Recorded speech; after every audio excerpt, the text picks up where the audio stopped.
If you are to the point where you have strong message market fit and you're seeing early signs of product market fit, that's a great time to reach out to Understory. I think we got up to at one point we were spending like, I don't know, 40, 50K a month or something like that on LinkedIn ads. The posts are getting in front of people that they were not getting in front of before we were putting dollars behind it. If you already have ads working, it would be a great time to work with Understory also. All right, I'm here with Adam Robinson, founder and CEO of Retention.com and RB2B.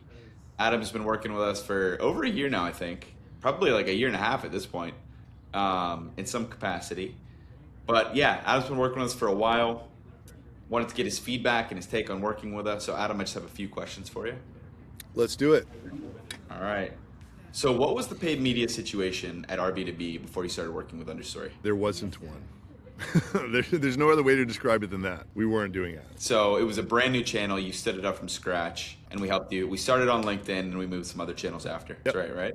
Correct. Perfect. And so what made you decide to start working with us in the first place? How did you find out about us? You know, through Taylor Heron, actually, you guys share some clients. We were having decent traction in email, and obviously my LinkedIn organic situation was far better than I had ever expected it to be. And you got a new business, it's like, what levers can I pull to speed this up? So a natural thing is just like, all right, so the LinkedIn thing's working. Can we throw any money at it to like make it work better? Yeah. And it was totally experimental at first. And I remember when we first started working together, you said every month, if this is working, double it, double the spend. I think we got up to at one point we were spending like, I don't know, 40, 50K a month or something like that on LinkedIn ads. Yeah. So walk me through the process of what we actually set up for you. So when you first started working with us, you were working with Ali actually himself. And you still do to this day. But walk us through the actual process of what that looked like. Yeah, so we met, we talked about goals, where to start, you know, where we might go. And then, man, it's a really straightforward process of basically like, since we were starting with thought leadership ads, I sent a document of like, you know, my best 25 posts or whatever. Up to that point, you guys came back with, I think, either 3 or 9 suggested audiences for us to go after. And we just, you know, you started deploying small amounts of money to just like see what was getting, which posts were getting engagement from what audiences. And then as that became refined, we just kind of grew spend behind certain posts. And, you know, the only thing it required from us was just like a weekly update call to just make sure we understood what was going on to like report back to our team. It was a beautiful beginning process. stages. Yeah. At the beginning stages, right, it was you creating content and then you just pass it off to us and we come with the strategy, the implementation, and the execution. Exactly.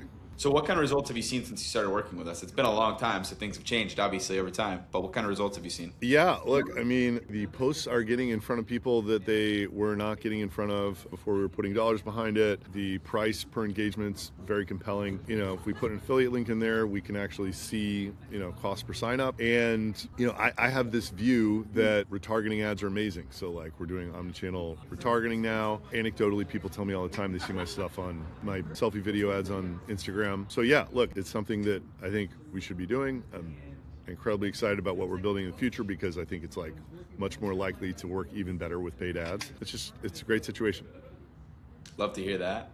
And if you could recommend Understory to anybody, who would it be and why? In order to make ads work, you need to be at a certain point. If you are at a point where you can make ads work, Understory is a great place to start to figure that out. I think if you are pre the ability to systematically find and close customers, then you are not ready for ads yet. You should like do outreach with a cheaper channel, like, you know, do your own email through Instantly or whatever else.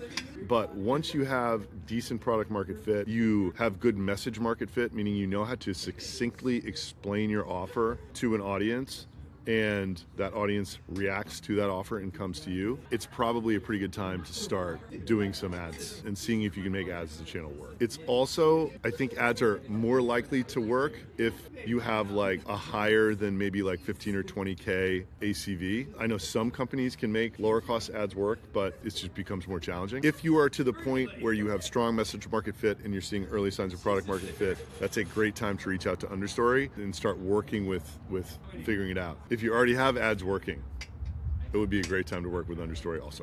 So if you have product market fit, you have message market fit, and you have a high enough ACV, you think it makes sense to work with us? Yes. Love that. All right, Adam, that's the only questions I had for you. Cool, man. Thanks for jumping on. Yeah. Yeah. Sweet.